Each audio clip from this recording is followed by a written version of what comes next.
गुजरात विधानसभा चुनाव में बीजेपी के टिकट पर अपनी किस्मत आजमा रहे हार्दिक पटेल ने अब साफ तौर पर कहा है कि राज्य में भगवा पार्टी एक बार फिर से सरकार बनाने जा रही है।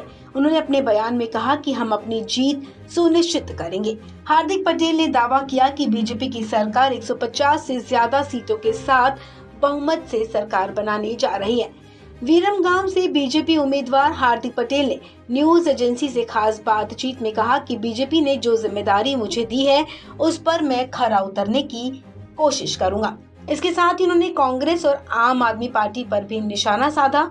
हार्दिक पटेल ने कहा कि आम आदमी पार्टी हो या फिर कांग्रेस, वो गुजरात की संस्कृति और गौरव के खिलाफ रहे हैं। उन्होंने कहा कि गुजरात की 7 करोड़ जनता उन्हें कभी पसंद नहीं करेगी। कठिन रास्तों पे चलना हम हर वक्त इसमें ही सफल हुए हैं।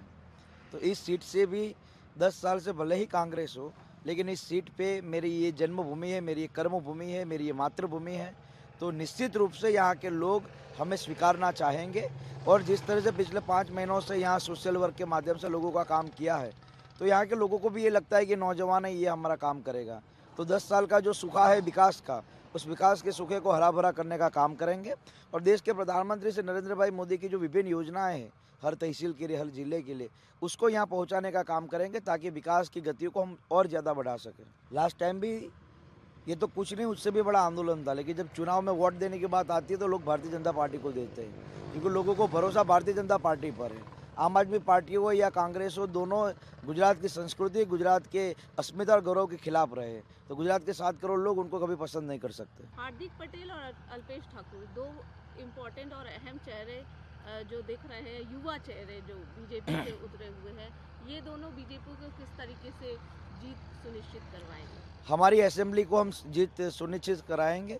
बाकी तो पूरे प्रदेश में 150 के ज़्यादा सीटों के साथ बहुमत के साथ सरकार बनने जा रही है। हम तो इस छोटे से यज्ञ में हम अपना ओहम करने के लिए आए हैं। कांग्रेस की बात करें, चूंकि आप कांग्रेस में रहे हैं, कांग्रेस लगातार भारत जोड़ो यात्रा कर रही है, लेकिन हालांकि अभी तक गुजरात तक नहीं आई है। लेकिन कांग्रेस यहाँ पर क्या लगता है, जीत का दावा कर रही है? पहले कांग्रेस जोड़ने की यात्रा कर ले। नहीं, अभी राहुल गांधी तो यहाँ पर आने की बात भी कर रहे हैं, तो आपको क्या लगता है? चुनाव के बाद आएंगे या चुनाव से पहले? नहीं, चुनाव के पहले ही आने की बात कर रहे हैं, तो आपको क्या उम्मीद सवाल है? ये है कि गुजरात के लोग कांग्रेस को सुनना नहीं चाहते। मैं रहा हूँ कांग्रेस में, मुझे मालूम है जिस कांग्रेस ने हर वक्त गुजरातियों का अपमान किया है, गुजरात की अस्मिता और गौरव पर सवाल उठाए, उस कांग्रेस को गुजरात के लोग कभी स्वीकार नहीं कर सकते। खुद की जीत पर भरोसा जताते हुए हार्दिक पटेल ने कहा कि हमने पिछले 5 महीनों में जिस तरह यहाँ के लोगों के लिए सामाजिक कार्यों के जरिए काम किया है, ऐसे में उन्हें लगता है कि मैं युवा हूँ और उनके लिए काम करूंगा। उन्होंने कहा कि मैं विकास के 10 साल के सूखे को हरियाली में बदलने और पीएम मोदी की नीतियों को लागू करने के लिए काम करूंगा। आपको बता दें, इसी साल मई में विपक्षी दल कांग्रेस छोड़कर हार्दिक पटेल बीजेपी में शामिल हो गए थे, जिसके बाद अब बीजेपी ने उन्हें विरमगाम से अपना उम्मीदवार बनाया है। इस खबर में फिलहाल इतना ही। तमाम अपडेट्स के लिए आप बने रहें वन इंडिया हिंदी के साथ।